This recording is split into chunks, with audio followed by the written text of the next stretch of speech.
Assalamualaikum warahmatullahi wabarakatuh. Alhamdulillahilladzi arsala rasulahu bil huda wa dinil haq yudhhiruhu 'ala dini kullih wa kafa billahi syahida. Asyhadu an la ilaha illallah wahdahu la syarikalah wa asyhadu anna Muhammadan abduhu wa rasuluh la nabiyya ba'dah. Allahumma sholli 'ala Muhammad wa 'ala ali Muhammad, amma ba'du. Pendengar yang dirahmati oleh Allah Subhanahu wa taala, kembali hadir di tengah-tengah Anda semua Buletin Dakwah Kafah edisi yang ke-145 20 Syawal 1441 Hijriah bertepatan 12 Juni 2020. Insya Allah akan mengangkat tema Islam menghapus rasisme. Mudah-mudahan pendengar semua senantiasa dalam lindungan Allah, senantiasa dalam keberkahan dari Allah Subhanahu wa taala. Bismillahirrahmanirrahim. Amerika Serikat memanas. Di tengah pandemi COVID-19 yang merepotkan Amerika, terjadi demonstrasi di lebih dari 75 kota di Amerika, melibatkan puluhan ribu pengunjuk rasa. Bentrokan antara polisi dan pengunjuk rasa pun tak terelakkan. Polisi menembakkan gas air mata. Sebaliknya, pengunjuk rasa melemparkan batu sekaligus menggambar berbagai grafiti di mobil polisi. Kerusuhan ini dipicu oleh kematian seorang pria berkulit hitam bernama George Floyd usia 46 tahun pada tanggal 25 Mei 2020 di Minneapolis, Minnesota. Beredar video yang menunjukkan George Floyd ditekan keras dengan lutut oleh seorang polisi berkulit putih. Bahkan saat George Floyd mengeluh dan memohon bahwa dirinya tidak bisa bernapas, polisi tetap terus menekan leher George Floyd. Kejadian itu mengingatkan memori kasus Eric Garner. Dia juga meninggal di tangan polisi di New York pada Juli 2014. Kematiannya memicu demonstrasi besar. Mereka menentang kebrutalan polisi dan menjadikan kekuatan pendorong gerakan Black Lives Matter atau nyawa orang kulit hitam itu berarti.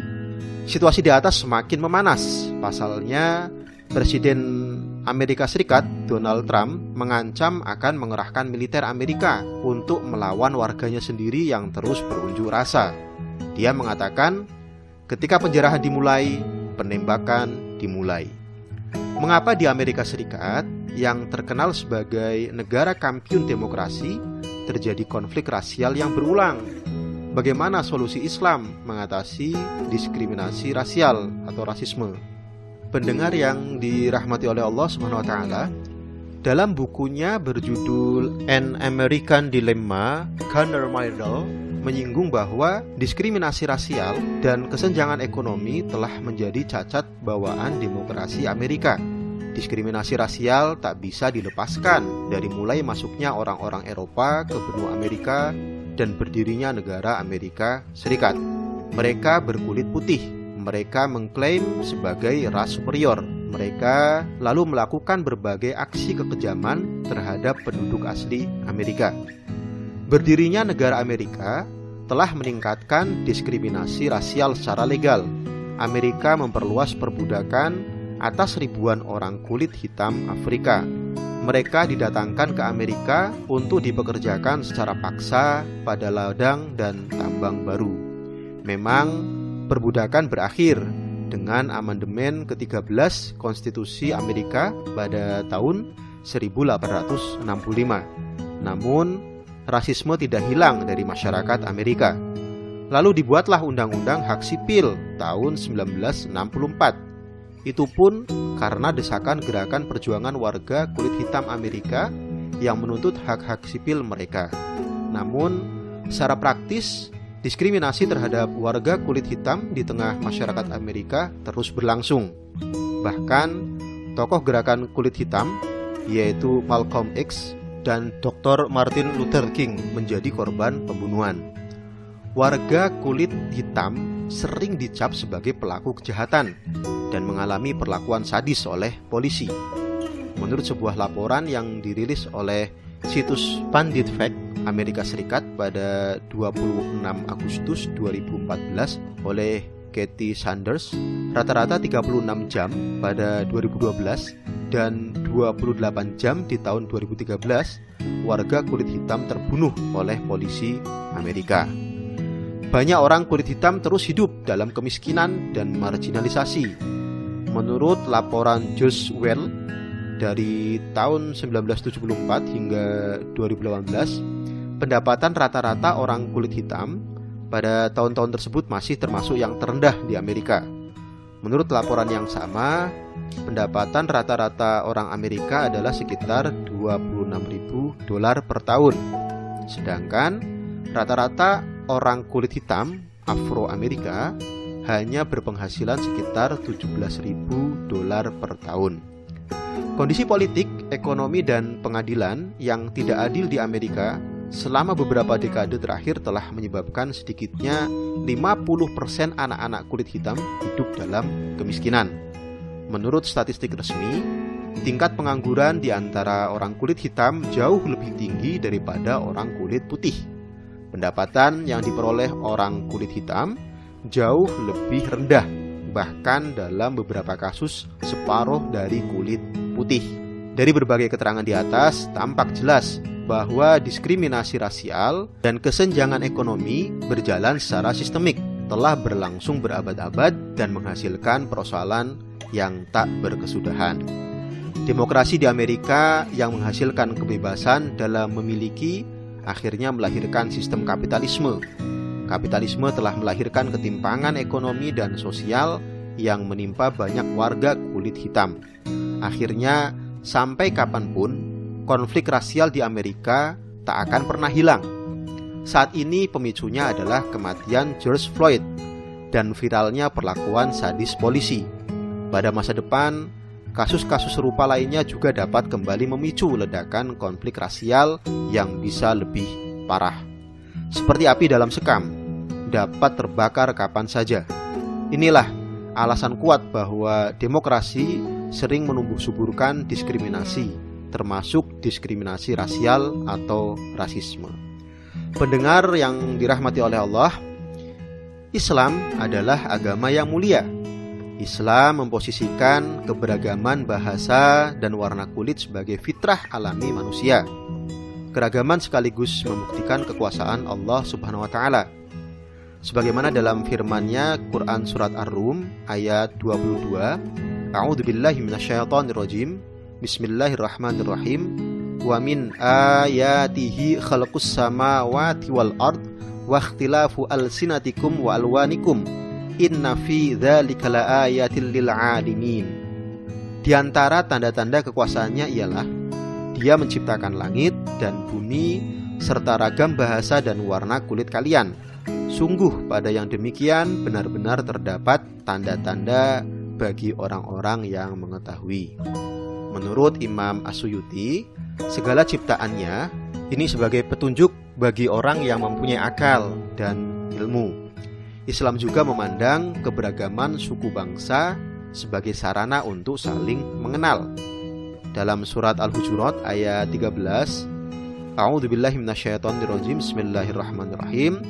Ya ayyuhan nasu inna khalaqnakum min dzakarin wa untha wa ja'alnakum syu'uban wa qabaila lita'arafu. In akramakum 'indallahi atqakum. Innallaha 'alimun khabir. Hai manusia, sungguh kami telah menciptakan kalian dari laki-laki dan perempuan. Kemudian kami menjadikan kalian berbangsa-bangsa dan bersuku-suku agar kalian saling mengenal. Sungguh yang paling mulia di antara kalian adalah yang paling bertakwa. Sungguh Allah Maha Tahu lagi Maha Teliti. Rasulullah SAW dalam berbagai sabdanya mempertegas bahwa kemuliaan seseorang bukan ditentukan oleh warna kulit maupun suku bangsa, tetapi ditentukan oleh ketakwaannya kepada Allah Subhanahu wa Ta'ala. Pesan Rasulullah SAW saat Haji Wada menarik untuk diperhatikan. Beliau menyampaikan pesannya saat tiba di Namirah, sebuah desa sebelah timur Arafah. Di depan ribuan jamaah haji, beliau antara lain bersabda, "Sungguh ayahmu satu. Semua kalian berasal dari Adam. Adam diciptakan dari tanah. Tiada kelebihan orang Arab atas non-Arab. Tiada kelebihan non-Arab atas orang Arab kecuali karena ketakwaan. Tiada pula kelebihan orang putih atas orang hitam. Tiada kelebihan orang hitam atas orang putih kecuali karena ketakwaan. Bahkan Rasulullah Shallallahu Alaihi Wasallam pernah sangat marah kepada sahabat Abu Dzar Al-Ghifari radhiyallahu an saat berselisih dengan sahabat Bilal radhiyallahu an. Pasalnya Abu Dzar radhiyallahu an memanggil Bilal dengan sebutan ya ibda as-sauda, hai anak seorang perempuan hitam. Rasulullah dengan tegas mengatakan kepada Abu Dzar, Abu Dzar, kamu telah menghina dia dengan merendahkan ibunya. Di dalam dirimu terdapat sifat jahiliyah. Silahkan bisa dilihat di Al-Baihaqi, Kitab Syu'ab Al-Iman, jilid 7 halaman 130. Teguran keras Rasulullah Shallallahu Alaihi Wasallam ini merupakan pukulan berat bagi Abu Dzar. Abu Dzar sampai meminta Bilal untuk menginjak kepalanya sebagai penebus kesalahannya dan sifat jahiliyahnya. Dalam riwayat lain, Nabi pernah bersabda kepada Abu Dzar, "Ungdzur fa innaka laisa bi khairin min ahmara wala aswad illa an tafdhulahu bitaqwa." Lihatlah, engkau tidaklah akan lebih baik dari orang yang berkulit merah atau berkulit hitam, sampai engkau mengungguli mereka dengan takwa. Hadis riwayat Ahmad.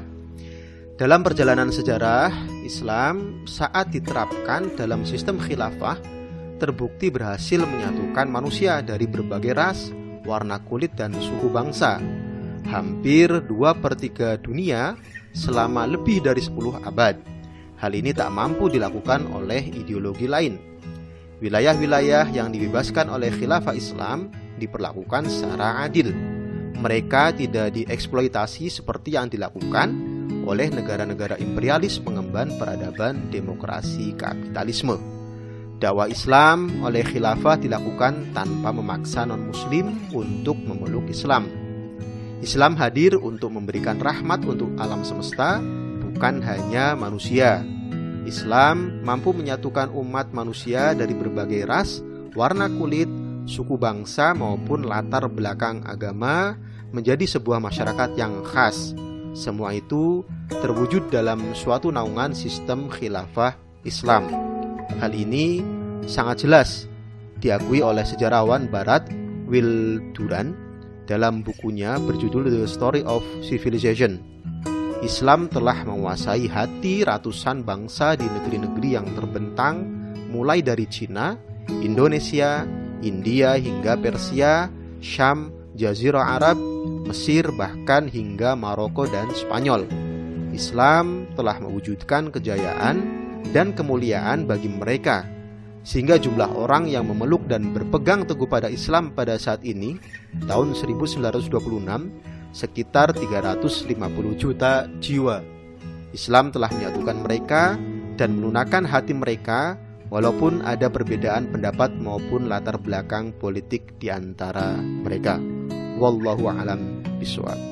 Demikian Buletin Kafah edisi 145 tentang Islam menghapus rasisme. Mudah-mudahan kita semakin yakin bahwa satu-satunya yang bisa menyelesaikan berbagai macam persoalan termasuk rasisme hanyalah Islam. Semoga Allah segera memenangkan Islam dan kaum muslimin dan menjadikan kita sebagai hambanya yang senantiasa istiqomah untuk memperjuangkan Islam. Terima kasih. Wassalamualaikum warahmatullahi wabarakatuh.